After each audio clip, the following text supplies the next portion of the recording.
So, guys, welcome again. Today we are going to discuss the NEET UG 2020 paper. So, आज ही ये paper हुआ है, right? And this paper was quite easy. ये काफ़ी easy paper था. अगर किसी ने हमारे नोट्स पढ़े होते, इनफैक्ट जो क्रैश कोर्स हमने अभी पढ़ाया था अनअकैडमी प्लस पे, उस क्रैश कोर्स से ही सारे क्वेश्चंस आए हैं. सो अब बारी बारी से इन सारे क्वेश्चंस को हम लोग देखते हैं. सबसे पहला क्वेश्चन जो आपको दिखाई दे रहा है, that is from the chapter electronics. इस चैप्टर से ये क्वेश्चन आया है and this is the easiest most question. इस क्वेश्चन क्या बोला है कि for transistor action which of the following statement is correct. अब आपको ट्रांजिस्टर को एक्शन में लेना है, चाहे वो NPN ट्रांजेक्शन हो, चाहे ट्रांजिस्टर हो, चाहे वो आपका PNP ट्रांजिस्टर हो. ठीक है, अब इसमें क्या होना चाहिए. तो हम जानते हैं कोई भी ट्रांजिस्टर को अगर आपको एक्शन में रखना है, इसका मतलब उसको आपको रखना होगा एक्टिव स्टेट में. अगर आपको उसको एक्टिव स्टेट में रखना है तो उस केस में उसका एमीटर बेस जंक्शन जो भी होना चाहिए वो आपका कनेक्ट होना चाहिए फॉरवर्ड बायस में, और दूसरा जंक्शन आपका रिवर्स बायस में कनेक्ट होना चाहिए. और ये वर्क करे तो ये वर्क जब भी कर सकता है जबकि इसका जो बेस हो ना वो काफ़ी थिन हो, साथ में वो लाइटली डॉप्ड हो, तभी ये वर्क करेंगे ट्रांजिस्टर्स. तो हम लोग जो भी ट्रांजिस्टर बनाते हैं उनका बेस जो रखते हैं वो थिन रखते हैं और लाइटली डॉप्ड रख देते हैं. इसलिए इसका जो आंसर आएगा that would be your second option. So this was the easiest most question, है ना. ये तो एज इट इज़ हम लोग पढ़ाते भी हैं क्लास में. Let's move to the next question. इस क्वेश्चन में आपको दिया हुआ है कि there is a spherical conductor of radius 10 centimeter and it has charged this distributed uniformly, and what is the magnitude of the electric field at a point 15 centimeter from the center of the sphere. So basically this question was from the electrostatics, और electrostatic आप जानते हैं बहुत बड़ी branch है, लेकिन उससे बहुत ईजी क्वेश्चन पूछा है इन लोगों ने. हम जानते हैं कि इलेक्ट्रिक फील्ड का वैल्यू होता है KQ/R². K has value 9 into 10⁻9. In fact ये वाली वैल्यू भी दे दी थी. ठीक है, Q has value 3.2 into 10⁻7 divided by R². Now R has value 15 centimetre. So what I can से, this is basically 225 15 square into 10⁻2² and 10⁻4. If you solve this, then you would have the answer that is 1.28 into 10⁻5 Newton per Coulomb, which is your option number 4. So this was the easiest one question. Next question says that assuming that the light of the wavelength this is coming from a star, the limit of resolution of the telescope whose objective has diameter this. So this question was from the wave optics, और wave optics में हमें resolution से question पूछा था. Again this was also a formula based question. We know that the resolution limit is 1.22 lambda by d. So 1.22 lambda is given in the question as 600 nanometer. So 600 into 10⁻⁹ divided by d, that is 2 meter. So if you substitute all the values and solve this, then you would have the answer this one, 3.66 into 10⁻⁷ radian. So this was again the formula based question, nothing special or no logical things were there. This question was a laddu question. In this laddu question, this question was from the chapter unit and dimension. The dimension of the stress, we know that the stress is equals to force per unit area. Force as the dimension formula mL(T⁻⁻2). Area is L2, so my answer would be mL-1 T⁻⁻2. So the second option. Guys, I hope आपको अभी तक लग रहा होगा paper बहुत ही आसान है. Really, this time paper was too easy. Next question is from the errors, and this question says the screw goes at the least count this, and there are 50 division on this the circular scale, and you need to find out the pitch. We know that the pitch for the screw goes is equals to least count multiplied by number of divisions on the circular scale. So least count is 0.01 and number of divisions were 15. So this would be your 0.5 millimeter. So your answer is first option. Let's discuss the next question. This question says there are two bodies of mass 4 kilogram and the 6 kilogram. They are connected passing through the pulley, and you need to find out the acceleration of the system. You know that this is the simplest system, and for the simplest system we can apply the formula acceleration is equal to net force divided by total mass. So net force के बारे में बात करेंगे. So 6g is acting at this place and 4g is acting at here. So the net force would be equals to 2g divided by the total mass. So my answer would be g by 5. Again, one more laddu question. Next question is this: an electron is accelerated from the rest through a potential difference of v. The de Broglie wavelength of the electron is this, and you need to find out the potential difference. This question was from the modern physics. So we know that the lambda or de Broglie wavelength for the electron is 12.27 upon under root v angstrom, and this is equals to 1.227 into 10 power minus 2 nano is 10 power minus 9 is equals to 12.27 divided by under root v angstrom is 10 power minus 10. So if we solve this, then we would have the answer v is equals to 10 power 4 volts. So your answer would be the second option, right guys? Question says that in a region of space of volume this, the electric potential found 5 volt throughout. So in the complete region the electric potential is constant. So if the electric potential is constant and you need to find out the electric field, right? So we know that if there is no change in the electric potential, then electric field should be 0, because E is equals to minus dV by dr. So if V is constant, then electric field should be 0. This question was again from electrostatics. Laddu question. Next question says that there is a cylinder contain hydrogen gas at a pressure of this. So we have the value of pressure, we have the value of temperature, and we need to find out the density. I rho is equals to RT by molecular weight. So you can say that the density rho is equals to P into mW divided by RT.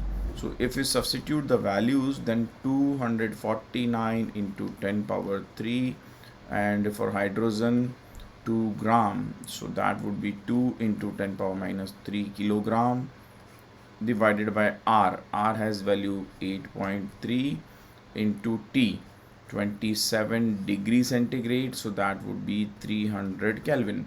If you solve this, then you would have the result is 0.2 kilogram per meter cube.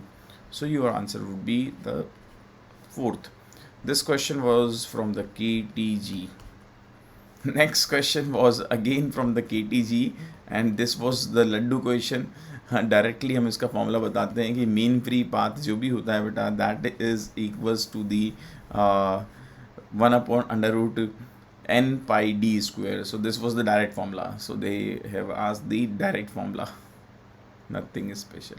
Next question is: a ball is thrown vertically downward with the velocity of 20 meter per second. It hit the ground with the velocity of 80 meter per second, and you need to find out the height of the tower. So you know that there is a relation v square is equal to u square plus 2as. This is the relation. V square final velocity is 80 square, initial velocity is 20 square, plus 2a. A has value minus g, and 10 into s. So s is also downward, that's why you can also choose minus over here, right? So this is 6400 is equals to 400 plus 20s. So 20s has value 6000. So s has value how much? 300 meter. Next question is from the electronics. Again, one more question from the electronics, and this was also a laddu question. This is a NOT gate. A is the signal, so here it becomes A bar. B is the signal, here it would be B bar. And this is your OR gate says this would be equals to A bar plus B bar whole bar, right? Because this is the OR gate with a NOT. So what I can say, this one is the NOR gate, क्योंकि यहाँ पर एक इन्होंने circle लगाया है, यानी NOR gate बन गया है. तो this was the OR gate and this converted into the NOR gate. That's why मैंने यहाँ पे एक बार भी लगा दिया है. By De Morgan law I can write it as A bar double bar dot B double bar. तो ये कैंसिल आउट हो जाएंगे बार बार. सो हमारे पास आ गया सिंपल A डॉट B, और A डॉट B में तो कौन सा गेट बनता है आपका, एंड गेट बनता है. अब एंड गेट का अगर आप ट्रुथ टेबल बनाएंगे तो आप जानते हैं कि हमारे पास रूल्स होते हैं 0.0 is 0, 1.0 is 0, 0.1 is 0 and 1.1 is 1. So 1.1 is 1 is given in the third option, in the fourth option. So 1 and 2 already cancelled, right? Now अब देखो आप 0.0 0, 0.1 0, 1.0 0. So your answer would be the third option. Here this one is the trouble and this one is the trouble. That's why ये fourth option आपका answer नहीं बनेगा. Next question was again from the electrostatics. So this time there were 3 questions from the electrostatics. So this question is from the electric dipole, which is the dipole moments. This is the dipole moment. This one is the distance r, and the angle theta is this, and you need to find out the electric potential. We know that for electric dipole, electric potential for any angle is kp cos theta upon r square. So if you substitute the value of k, 9 into 10 power 9, p has value 16 into 10 power minus 9 into cos theta is 1 by 2 divided by r square. So 0.6 whole square. If you substitute the whole values and you will solve this, then after solving this you would have the result 200 volt. That's why your answer is fourth option. Next question is from the surface tension or fluids. In this, the capillary tube has radius r and the height of the water is h. In the next case, the radius becomes 2r. So first height निकाल लेते हैं. So by Jurien's law, we know that h1 r1 is equals to h2 r2. So in the first case height is h, radius is r. In the second case height is unknown but the radius is 2r. So what I can say, in the second case the height up to which the water rises would be equals to the half of the previous one. And the first case जो यहाँ पे water rise हुआ है उसका मास है 5 ग्राम, और second ग्राम में tube में आपको मास बताना है. ठीक है. सो आप जानते हैं कि जो मास होता है basically that is equals to the density into volume. So अगर आप देखें तो डेंसिटी रो, वॉल्यूम क्या बनेगा. सो यहाँ जो कैपिलरी ट्यूब होती है वो ट्यूब मान लेते हैं कि स्पेरिकल एक सिलेंड्रिकल ट्यूब है. सिलेंडर का वॉल्यूम होता है आपके पास में पाई आर स्क्वायर इंटू एच. अब देखो रो दोनों में कांस्टेंट है, पाई दोनों में कांस्टेंट है, यानी आर और एच पे दुनिया डिपेंड कर रही है. So what I can say m2 by m1 is equals to h2 by h1 into r2 by r1 whole square. So h2 height in the second case is h by 2. In the first case height is h, r2 radius in second case is 2r divided by r whole square. So my result would be 2. So m2 by m1 is 2. So m2 is equals to 2 times of m1, and m1 has value 5 gram. So I can say that this would be equals to 10 gram. So your answer would be the 10 gram. So this was the good question relatively अभी तक जितने question आए हैं उनमें. Next question was again the laddu question. This was from the electric current chapter. Basically copper के लिए होता क्या है, जब आप टेम्परेचर इंक्रीज करते हैं तो उसकी जो रजिस्टिविटी होती है वो नॉन लीनियर वे में बढ़ती है. ठीक है, और इसलिए आपका आंसर बनेगा first option. In the next case this was the question from the EM waves. EM waves में होता क्या है बेटा, जो वेव में जो इलेक्ट्रिक फील्ड का इंटेंसिटी होता है और एनर्जी डेंसिटी होता है वो दोनों के लिए सेम रहता है, राइट। तो क्योंकि दोनों के लिए सेम है तो इनका जो कंट्रीब्यूशन रहेगा वो कंट्रीब्यूशन तो 1:1 ही रहना चाहिए ना, क्योंकि यहाँ तो दोनों का सेम ही रहता है। सो intensity and energy density both remain same in the EM wave for the both electric field and magnetic field. That's why your answer would be the fourth option. In the next case, again this was the laddu question, magnetic effect of current. Solenoid के हम जानते हैं magnetic field का value होता है mu naught Ni और N होता है number of turn per unit length into I. So mu naught has value 4 pi into 10 power minus 7. Total number of turns are 100. And the length of tube is half meter and the current is 2.5, right? So if you substitute all the values and you will solve this, then your answer would be the third option. Again the easiest question, इसको तो class 12 के board वाला बच्चा भी जानता है, solenoid and torrid में magnetic field का वैल्यू ये होता है। Again this question was from the modern physics. Again the laddu question.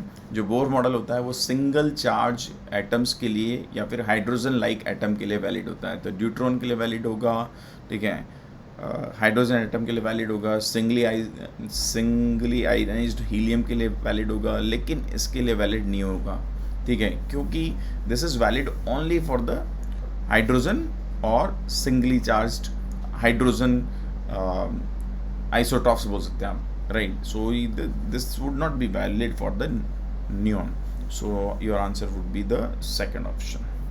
In the next question, again this question was from the modern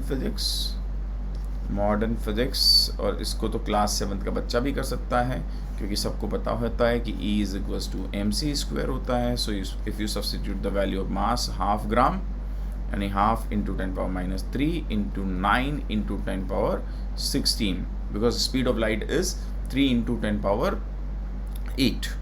सो हमने उसका स्क्वायर कर दिया है। जब इसको सॉल्व करेंगे गाइस, तो सॉल्व करने पे आपके पास में निकल के आ जाएगा कितना, 1/2, तो 4.5 इंटू 10 पावर 13, तो 4.5 into 10 power 13। So your answer would be the fourth option. This question is again the laddu question. This question was asked from the errors. जब इन दोनों को माइनस करेंगे बेटा, तो इन दोनों को माइनस करने पे आपके पास में आएगा 9.9801। अब देखो यहाँ पर दो सिग्निफिकेंट फिगर है पॉइंट के बाद में, यहाँ पर पॉइंट के बाद में 2 डेसिमल प्लेसेस है, तो जो 4 है यहाँ पे, तो यहाँ पर 4 है, यहाँ पर 2 है, तो जो लीस्ट होता है उसको काउंट करते हैं हम लोग, इसलिए हम लोग लिखेंगे 9.98। लीस्ट को लेना होता है, जिसमें कम होते हैं हम उसको लेते हैं, इसलिए हमारा जो आंसर बनेगा that would be the fourth option. Next question is from the chapter mechanical waves. Again this was the easiest chapter और easiest question.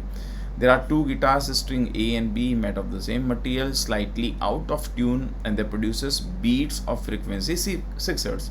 When the tension in B is slightly decreased, the beat frequency increases by this. If the frequency of A is this, then the original frequency of B.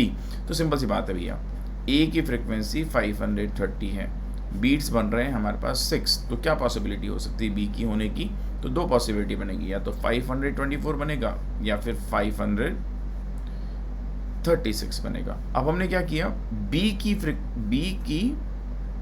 Tension को decrease करा है, और हम जानते हैं V जो होता है प्रोपोर्शनल टू √T होता है, और V is equals to F lambda होता है। So finally what can say, F is proportional to T। तो अगर T को कम करोगे तो फ्रिक्वेंसी कम होगी। अब किसकी फ्रिक्वेंसी कम कर रहे हो, B की फ्रिक्वेंसी कम कर रहे हो, तो जब B की फ्रिक्वेंसी कम करोगे तो इसको आपको कम करना है, तो और 7 लाना है, तो हमें पता लग गया कि 1 से कम कर दो, तो उसको 523 कर दोगे और इसको 535 कर दोगे। तो अब अगर इनका डिफरेंस देखोगे तो इनका डिफरेंस तो आ रहा है 7, लेकिन इनका डिफरेंस देखा तो डिफरेंस आ रहा है 5, तो 7 किस में हुआ, 524 करने पे हुआ, इसलिए आपका आंसर बन गया 524।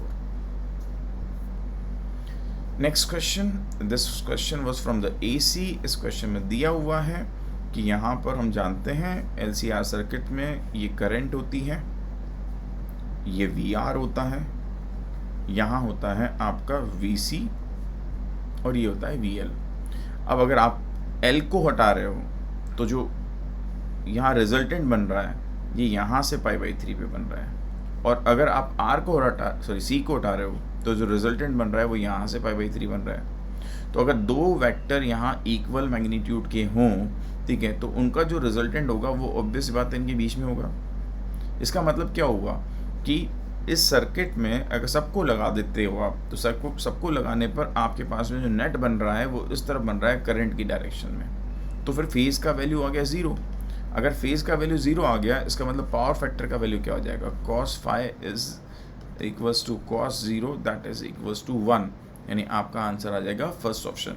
सो गाइस इसमें एक सिंपल सी बात थी कि भैया अगर एक को हटा रहे हो तो रिजल्टेंट ये बन रहा है, दूसरे को हटा रहे हो तो रिजल्टेंट ये बन रहा है, तो दोनों को एक साथ लगा दोगे, LCR तीनों को लगा दोगे तो रिजल्टेंट इस डायरेक्शन में बनेगा।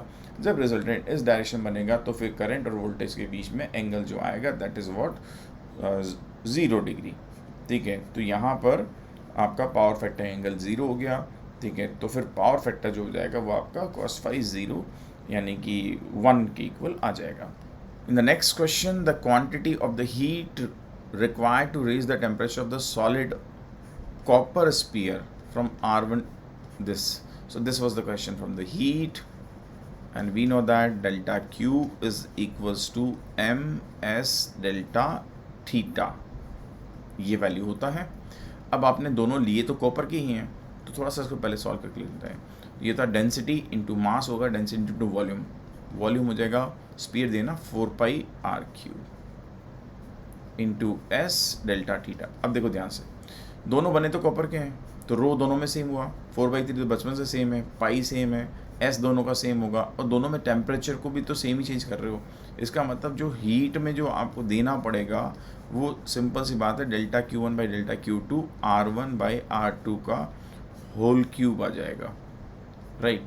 तो अब R1 बाई R2 अगर आप यहाँ पे देखें तो इनका रेशियो 1.5 दे रखा है, यानी 3/2 दे रखा है, यानी ये आ गया पास में 9/4, 3/2 होल क्यूब, यानी आ जाएगा आपके पास में कितना 9/4 नहीं 27, 3 cube 27/8. So your answer would be 27/8 because this is whole cube.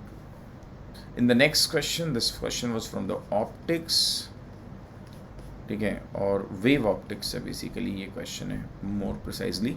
Brewster angle जो होता है हम जानते हैं पोलराइजेशन में, ब्रूस्टर एंगल होता है 10IB is equals to mu, and we know that mu का वैल्यू हमेशा 1 से ग्रेटर ही होता है, क्योंकि म्यू का वैल्यू 1 होता है एयर के लिए, बाकी सारे मीडियम के लिए तो म्यू का वैल्यू ग्रेटर देन 1 आएगा। तो अगर म्यू का वैल्यू आप इक्वल्स टू 1 ले लोगे तो IB का जो वैल्यू बनेगा दैट इज़ 45 डिग्री। अब क्योंकि म्यू का वैल्यू 1 से लेस हो ही नहीं सकता, इसका मतलब IB का जो मिनिमम वैल्यू आएगा that should be equals to 45 degree, और मैक्सिमम कितना आ सकता है 90 डिग्री। सो एक ही ऑप्शन बन रहा है पास में, बाकी सब पॉसिबल ही नहीं है। Next question was 2 cylinder A and B of equal capacity are connected from this. अब हमने क्या किया है, सिंपल सी बात है, यहाँ पर 2 सिलेंडर हैं जिनकी कैपेसिटी इक्वल है और इनको कनेक्ट किया हुआ है, ठीक है। इसमें आपने कुछ गैस को फिल किया हुआ है और यहाँ पर वैक्यूम क्रिएट किया हुआ है ना। अब सडनली आपने क्या किया, इस कॉक को जो यहाँ पर लगाया हुआ है, इस कॉक को आपने सडनली ओपन कर दिया। अब इस कॉक को सडनली ओपन कर दोगे तो बाहर से हीट नहीं आ सकती, अंदर की हीट बाहर नहीं जा सकती, तो यहाँ वैक्यूम क्रिएट होने की वजह से सडनली ये एक्सपेंड करेगा। जब सडनली एक्सपेंड करेगा तो ऑब्वियस बात है कोई हीट का एक्सचेंज नहीं हो रहा है, सडनली एक्सपेंशन हो रहा है, तो वो जो प्रोसेस होता है that is the adiabatic process. So this question was from the thermodynamics, again a laddoo question. This question was from the magnetization, ठीक है। इसमें हम जानते हैं कि जो म्यू आर का वैल्यू होता है बेटा दैट इज़ 1 प्लस सब्सिबिलिटी, यानी इसका वैल्यू आ गया आपके पास में 600, ठीक है। फिर हम फर्दर जानते हैं कि जो परमिएबिलिटी होती है वो होती है mu r into mu naught. तो mu r into mu naught करोगे तो mu r is 600 into mu naught का वैल्यू दिया हुआ है ऊपर 4π इंटू 10⁻⁻⁷, ये वैल्यू आपके पास में आ गई। जैसे इसको सॉल्व करोगे तो सॉल्व करते ही आपके पास में आ जाएगा 2.4π इंटू 10⁻⁻⁷, ठीक है। ये वैल्यू निकल के आ जाएगी, right guys. This was from the magnetisation. Next this was from the capacitor, हम लोग जानते हैं वैक्यूम में जो कैपेसिटेंस होती है वो होती है epsilon not a by D, और इसका वैल्यू दिया हुआ है आपको कितना 6, और मीडियम में होती है epsilon naught epsilon r a by d, ठीक है। इसका वैल्यू दिया हुआ है आपको 30, यानी आप क्या लिख सकते हो 30 इज इक्वल्स टू ये जो पूरी वैल्यू है, ये वाली जो पूरी वैल्यू है, ये पूरी वैल्यू इक्वल बन जाएगी 6 के।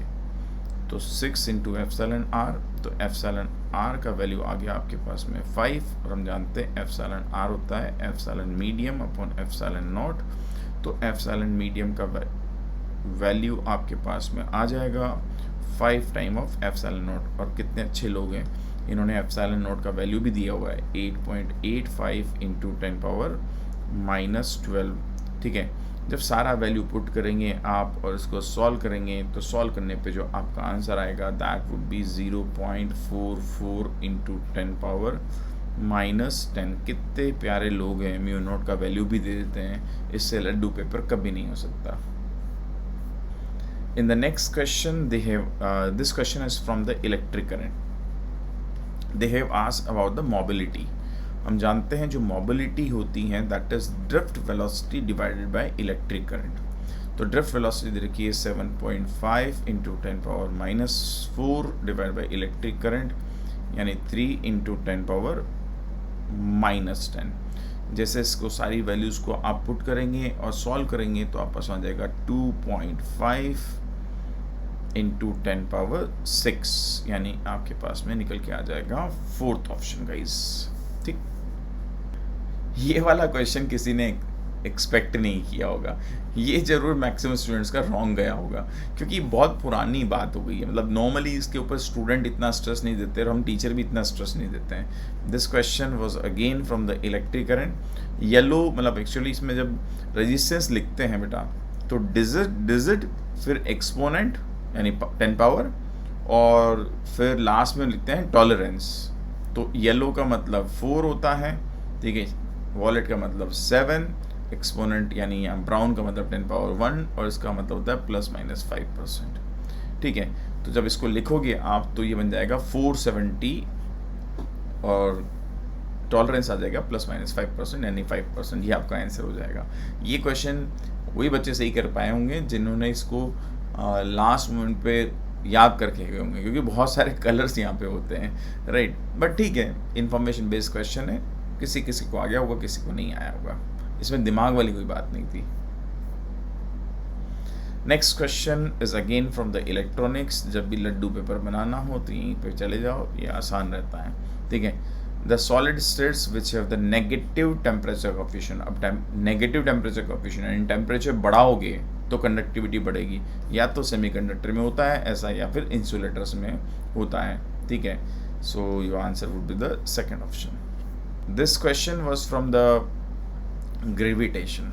अगेन ऐसा कोई ग्रेविटेशन का भारी क्वेश्चन नहीं था, इजी क्वेश्चन था।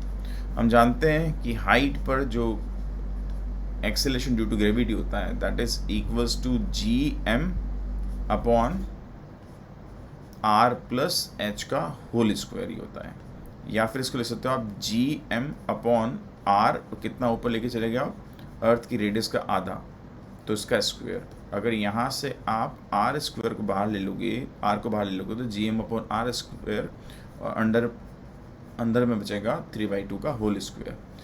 या फिर gh की वैल्यू को, ये वाली वैल्यू होती है बेटा g सरफेस इंटू 4/9 भी लिखा जा सकता है। अगर इसको दोनों को तरफ मल्टीप्लाई कर दो मास ऑफ बॉडी से, तो ये जो हाइट पर मास आएगा, हाइट पर जो इसका वेट आएगा h हाइट पर, वो होगा सरफेस पर वेट 72 टाइम जो दिया हुआ है इंटू 4/9। तो ये 8 टाइम कैंसिल आउट हो गया और आपका आंसर बन जाएगा 32, यानी आपका आंसर आ गया 4th ऑप्शन। ईजीएस्ट क्वेश्चन था ग्रेविटेशन का। क्या क्या नहीं पढ़ते हैं हम लोग, Kepler's law and all everything, पता नहीं क्या क्या पढ़ते हैं, और इतनी आसान जगह से क्वेश्चन आ गया। सो पूरा नेक्स्ट क्वेश्चन इसमें दिया हुआ है। This question was from the AC chapter.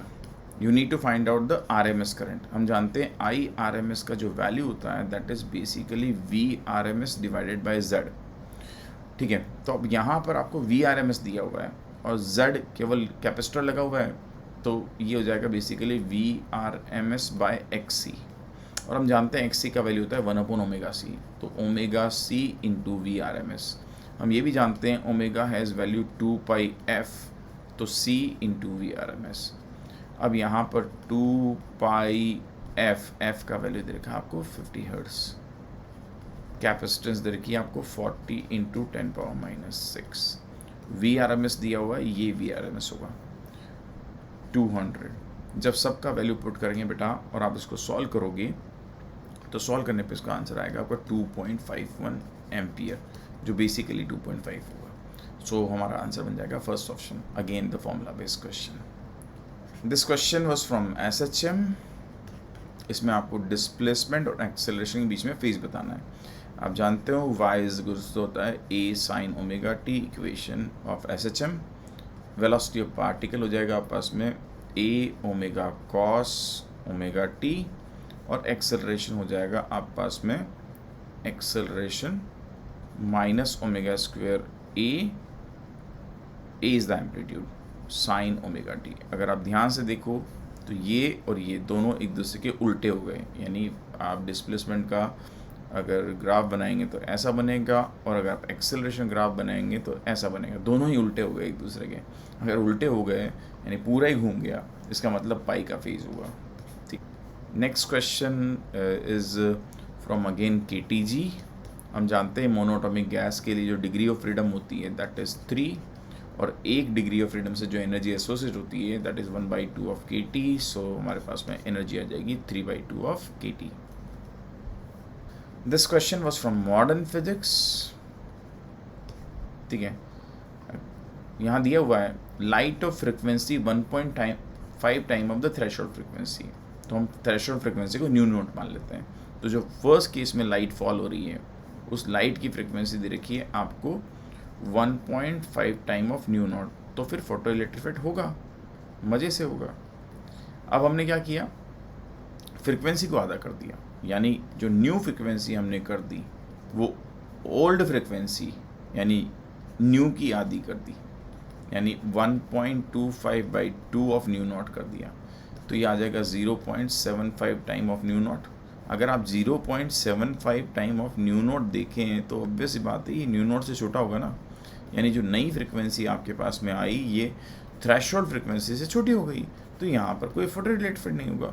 जब कोई फोटो इलेक्ट्रिफाइड होगा ही नहीं तो सर्किट में जो करंट होगी उसका वैल्यू आपके पास में 0 बन जाएगा। This question was from the again elasticity chapter के साथ में था क्वेश्चन था ये। यंग्स मॉडुलस निकालना है, तो हम जानते हैं यंग्स मॉडुलस होता है स्ट्रेस बाय स्ट्रेन। स्ट्रेस होता है force per unit area, strain होता है change in length upon original length. Force का वैल्यू तो mg हो गया, एरिया का वैल्यू a हो गया, चेंज इन लेंथ तो बाद में लेंथ हो गई L1, पहले लेंथ थी L, तो चेंज इन लेंथ हो गई L1 minus L, original length L है, तो आपके पास में ऑप्शन बन गया second. This question was from optics, सीधा क्वेश्चन है, ये वाला क्वेश्चन तो मॉड्यूल में भी दिया हुआ है। इस क्वेश्चन में ये दिया हुआ है कि ये आपके पास में एक प्रिज्म है जिसका प्रिज्म एंगल A है, यहाँ लाइट फॉल हुई और ये लाइट यहाँ से नॉर्मल निकल गई, और आप जानते हैं अगर ये नॉर्मल निकल गई तो ये वाला एंगल 90 डिग्री, ये A तो 90 माइनस A, तो ये वाला एंगल A बन जाएगा, ये एंगल I है। यहाँ स्नेल्स लॉ अप्लाई कर दो आप, तो 1 into sine I is equals to mu into sine A। अब क्योंकि प्रिज्म एंगल स्मॉल है, एंगल ऑफ इंसिडेंस भी स्मॉल है, तो यहाँ साइन I अप्रॉक्स I हो जाएगा, that is mu sine A approx A बन जाएगा, तो आप पास में आ जाएगा आंसर फर्स्ट ऑप्शन। इतना कुछ पढ़ा हमने रोटेशन डायनेमिक्स में और सवाल आया कद्दू। टॉर्क इज इक्वल्स टू होता है R cross F, R has value 2 cap and F has value 3J cap, so that would be equals to minus 6I cap. Answer is first option. This was from the rotation. Next is the question from the wave optics. हम जानते हैं fringe width जो होती है that is lambda capital D by small d। अब हमने क्या किया, यहाँ पर नेक्स्ट पार्ट में distance between the sources is halved, यानी हमने डी को dy/2 कर दिया, ठीक है, वेवलेंथ को सेम रखा है, और हमने क्या किया, स्क्रीन एंड कोहेरेंट सोर्सेस के बीच के डिस्टेंस को डबल कर दिया, यानी 2d कर दिया। जब इसको सॉल्व करके लिखेंगे तो बन जाएगा 4 time of lambda capital d/d। तो जो नई फ्रिंज विड्थ बनेगी वो पुरानी फ्रिंज विड्थ की 4 टाइम बन रही है, इसलिए आपका आंसर आ जाएगा फर्स्ट ऑप्शन। नेक्स्ट क्वेश्चन, अब ये तो किस चैप्टर में डालूं मैं इस क्वेश्चन को मॉडर्न में डाल देता हूँ, ठीक है, क्योंकि ये तो बिल्कुल कद्दू सवाल है। इतनी एनर्जी है, इसको इलेक्ट्रॉन वोल्ट में कन्वर्ट करना है, इस एनर्जी को इलेक्ट्रॉन वोल्ट में कन्वर्ट करना है, ये कोई क्वेश्चन है, ठीक है। तो देखो भैया, एनर्जी को इलेक्ट्रॉन वोल्ट में कन्वर्ट करना हो तो एनर्जी को डिवाइड कर दो, इतनी जूल में एनर्जी है, इसको डिवाइड कर दो 1.6 × 10⁻⁻19 से, ठीक है। जैसे डिवाइड करोगे तो डिवाइड करते हैं आपस में आ जाएगा 10⁻⁻1/0.6, ठीक है। तो ये आपके पास में निकल के आ गया, और जब इसको फर्दर सॉल्व करोगे तो फर्दर सॉल्व करने पे आपस में आएगा 0.0625, ठीक है। तो 0.0625 जो कि अप्रॉक्स 0.06 हो जाएगा, इसलिए आपका आंसर होगा फर्स्ट ऑप्शन।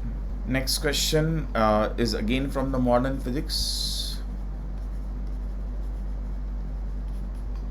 यूरेनियम है जिससे न्यूट्रॉन डाला इसके ऊपर, सो यूरेनियम 92 235 न्यूट्रॉन डाला 0n1, यहाँ से बना क्रिप्टॉन 36 89, 3 न्यूट्रॉन निकल गए 0n1, ठीक है। जब हम देखें यहाँ पे total number of proton conserve होने चाहिए तो 92 - 36 करोगे तो आपका पास जो अननोन बनेगा वो 56 बन जाएगा। यहाँ अगर देखो 236 मास नंबर है, यहाँ पे ये बन रहा है 92, तो 236 में से 92 माइनस करोगे तो 144। अब ये वाली चीज़ जो बन रही है ओनली ऑप्शन नंबर 3 में बन रही है।